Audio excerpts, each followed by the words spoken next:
She should be here by now.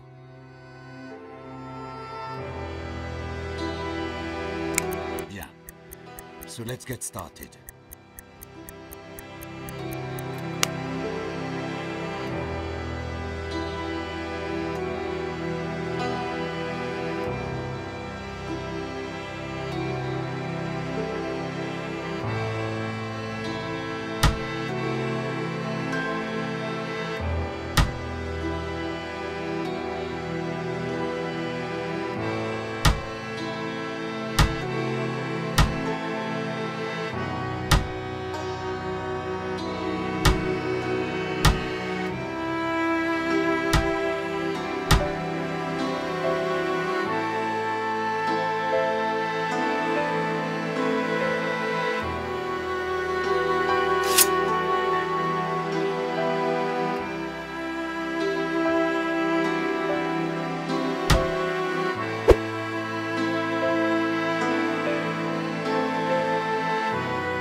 Monsieur Eaton. Monsieur Eaton.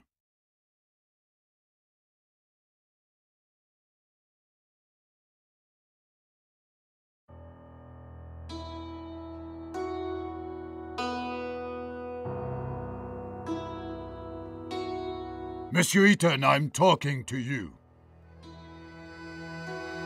I'm sorry, Monsieur le Président. I was thinking.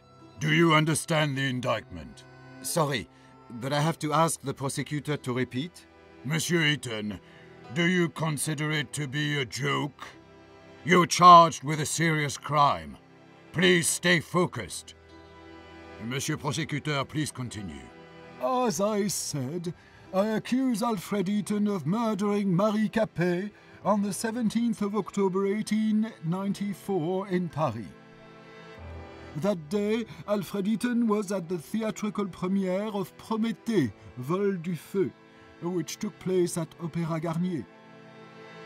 As it is apparent from the testimony of witnesses, the accused left at about 8:30 p.m., before the end of the banquet. At about 9:25 p.m., he rented a room in his name at the Caucasus Hotel, which is adjacent to the building in which he lives. It was in that room that approximately at 11:16 p.m. Marie Capet was murdered. Next, the accused returned to his house, and at about 10:05 p.m. he entered his apartment in the company of Marie Capet, or let her in.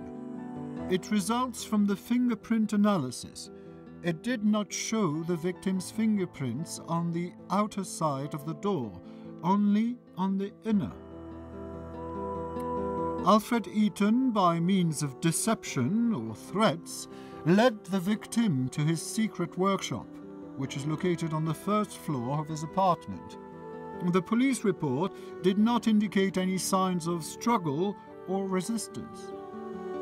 The accused probably wanted to test on Marie Capet the prototype of a torture machine of his construction, which was in the room along with medical tools and manuals of torture.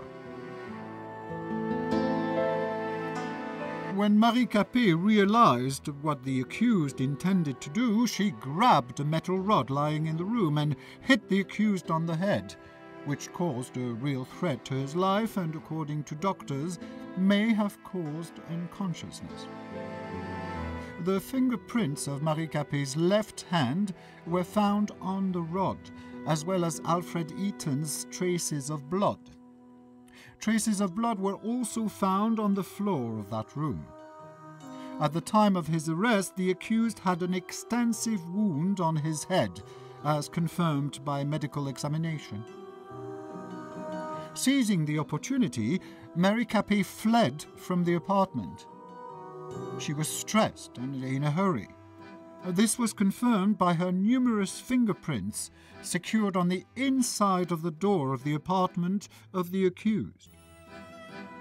Then, Marie Capet ran into a nearby hotel, the Caucasus.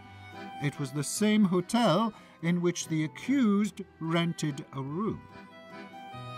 As it appears from the testimony of the clerk, Marie Capet was extremely stressed, repeating the word doctor and police. Probably she wanted to call for help. When the clerk went to get some water to calm Marie Capet, she disappeared. The next day, on the 18th of October, about 8:32 a.m., a maid found her body in a room rented by Alfred Eaton. It was covered with numerous fingerprints of the victim and of the accused, and had traces of the victim's blood. The immediate cause of death was a severe blow to the abdomen in the liver area, with a blade of about 14 centimeters length. The murder weapon, constructed by the accused, was secured in his apartment. Marie Capet's unwashed blood stains were still present on it, as well as the fingerprints of the accused. The accused is also charged by the testimony of one of the neighbors who passed the accused at the front door of the building in which they both lived at about 11:30 p.m. The witness testified that the clothing of the accused was stained with blood. Unfortunately, the said clothes were not found. At the time of committing the alleged crime, the accused was sane, which means he acted consciously. For committed crimes, the accused shall be liable to life imprisonment or the death penalty. Has the accused finally understood the indictment? Oui, Monsieur le Président. Does the accused plead guilty to the charges against him? Non, Monsieur le Président. Does the accused want to provide explanations? Oui, Monsieur le Président. Monsieur le Président, could I ask you for some conversation time with my client? Of course. I just wish it would not take too much time. We've already wasted too much of it. Monsieur Eaton, please note that you can look through evidence at any moment. It is available by pressing Tab. I will show the defense evidence to the court at the time of your uncovering during the testimony. It might surprise the prosecutor. If necessary, you can recall the string of events, according to the prosecution, by pressing the Q key. Will you need my help during testimony? I will give you my advice and remind you of important facts and events.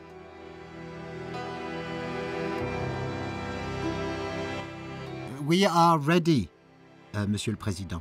Then let's get started.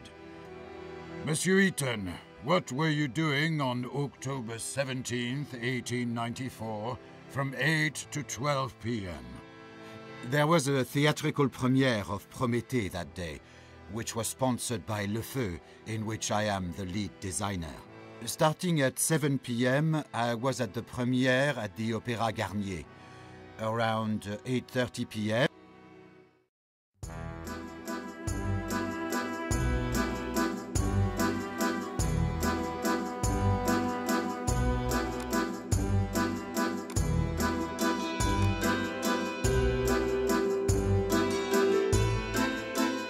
Starting at 7 p.m., I was at the premiere at the Opéra Garnier. Around 8:30 p.m., after the play, I found that I did not want to attend the dull banquet, and instead I preferred to work. I said goodbye to Hugo Argent, president of Le Feu, and I drove home. I got there at about 9 p.m.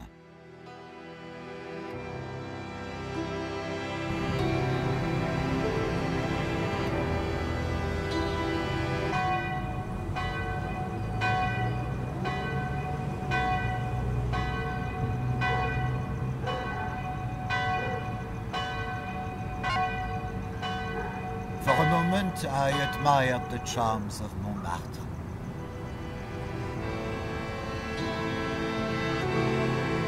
I decided to go for an evening walk.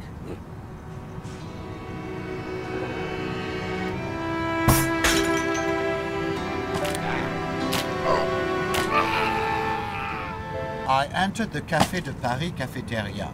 I wanted to drink some good wine and eat a piece of cheese.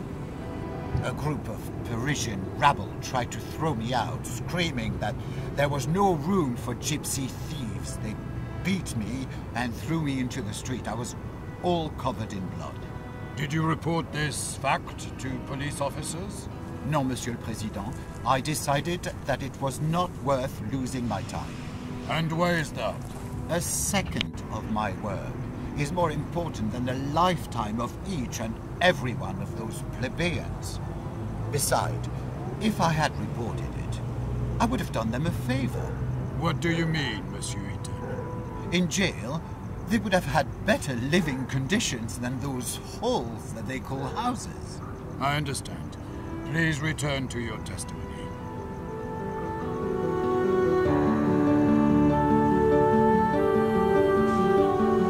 For a moment, I admired the... I do not recall that part. For a moment, I admired the charming streets of Montmartre.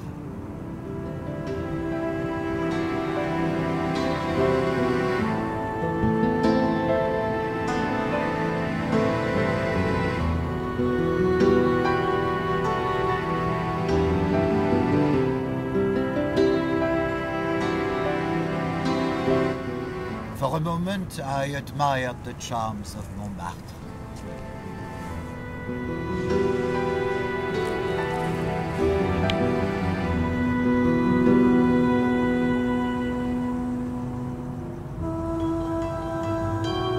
For a moment, I admired the charming streets of Montmartre. Then I read cultural announcements.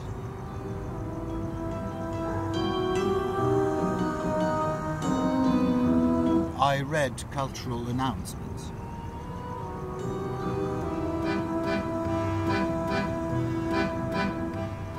For a moment, I admired the charms of Montmartre. I do not recall that part.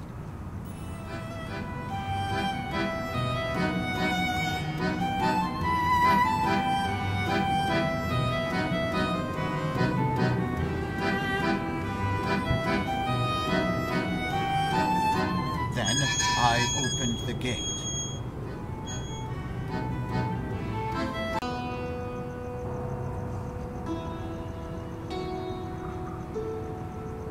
I opened the door and walked into the Caucasus Hotel.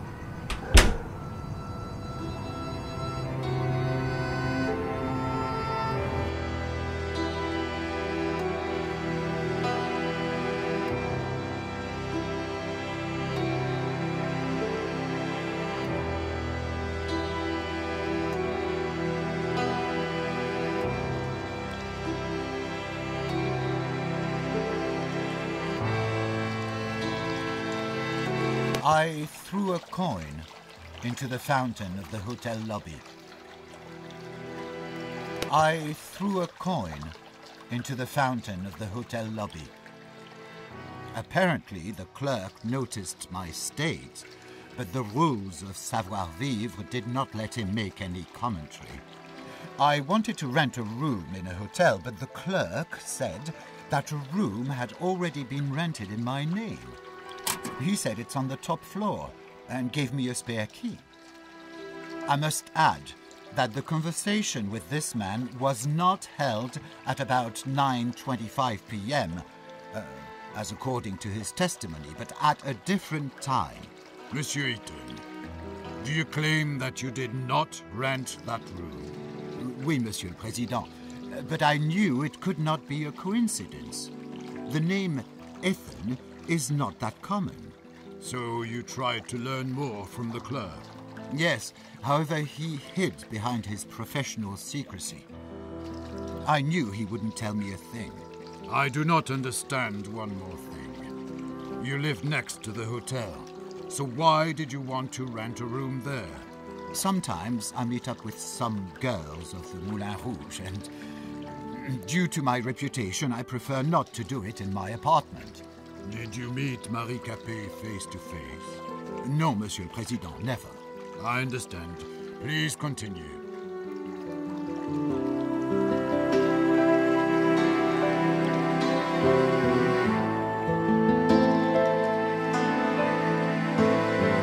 I called the elevator. I opened the elevator grate.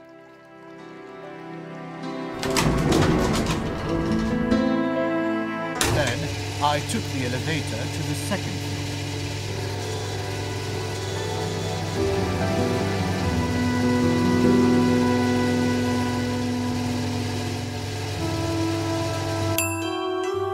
Then I opened the elevator grate. I opened the inner door.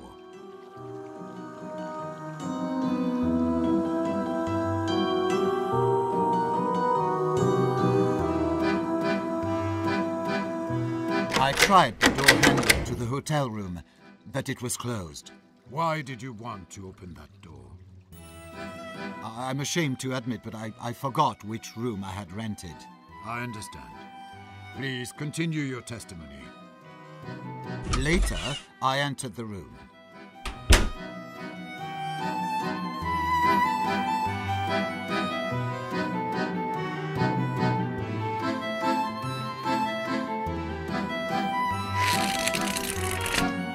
Then I read cultural announcements.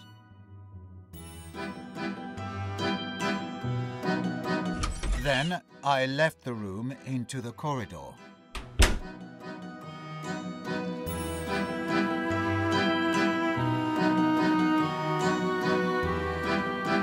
Then I opened the door.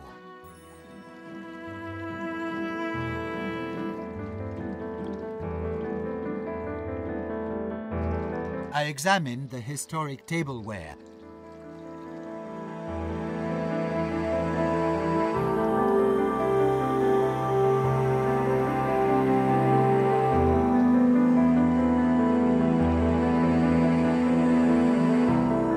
For a moment, I admired the paintings of Paris.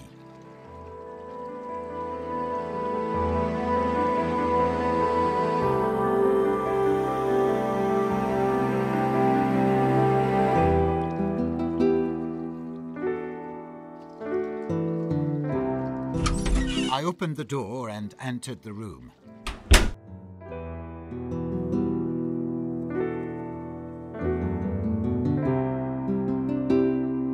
For a moment, I watched the rooftops of Paris through the window.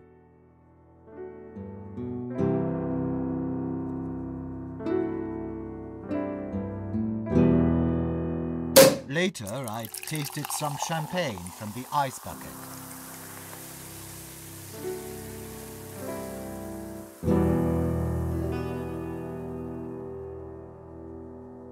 I was tired after the banquet, so I immediately went to sleep.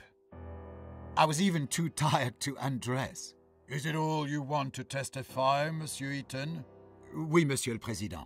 And so I close the hearing. It is time to present your positions.